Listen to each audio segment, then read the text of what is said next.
Salut à tous. Aujourd'hui, on va parler d'un sujet super important. Comment évaluer où vous en êtes dans la vie et pourquoi c'est crucial pour atteindre vos objectifs.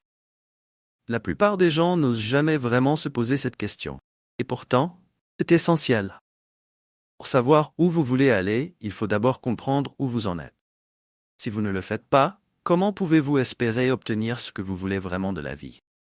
Réduire le stress, par exemple, est un processus qui peut également vous aider à équilibrer votre carrière sur le long terme. Trop souvent, on se dit « Oui, je pourrais faire ça, mais ça coûte trop cher ou ça prend trop de temps. » Combien d'entre vous se sont déjà dit « Je retournerai bien à l'université, mais ça me prendrait 10 ans et dans 10 ans, j'aurai 45 ans. » Eh bien, quel âge aurez-vous dans 10 ans si vous ne le faites pas? Quand vous vous fixez un objectif, identifiez d'abord les avantages. Pourquoi voulez-vous le faire? Puis, identifiez les obstacles à surmonter. Avez-vous les compétences et les connaissances nécessaires? Connaissez-vous les personnes avec qui travailler, les groupes et les organisations qui peuvent vous aider? Avez-vous un plan d'action et une date butoir? Vous voyez, il y a une formule à suivre. Si vous ne répondez pas oui à toutes ces questions, ce que vous avez n'est pas un objectif. C'est un rêve. Et ce rêve a besoin de fondations solides pour devenir réalité. Pour construire une attitude gagnante, il faut prendre le temps. Cela peut paraître surprenant, mais vous devez prendre le temps de rester silencieux, de réfléchir. Faites-le au moins 4 ou 5 fois par semaine. Beaucoup de gens disent qu'ils n'ont pas de temps pour ça.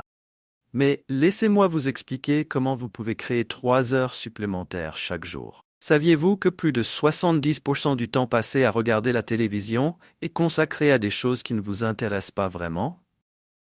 Je vous encourage à faire une promenade lente et tranquille de temps en temps, sans but précis, juste pour réfléchir. Choisissez un endroit calme chez vous où vous pouvez être seul avec vos pensées. Parfois, cela signifie se lever 30 minutes plus tôt. Croyez-moi, ça vaut le coup.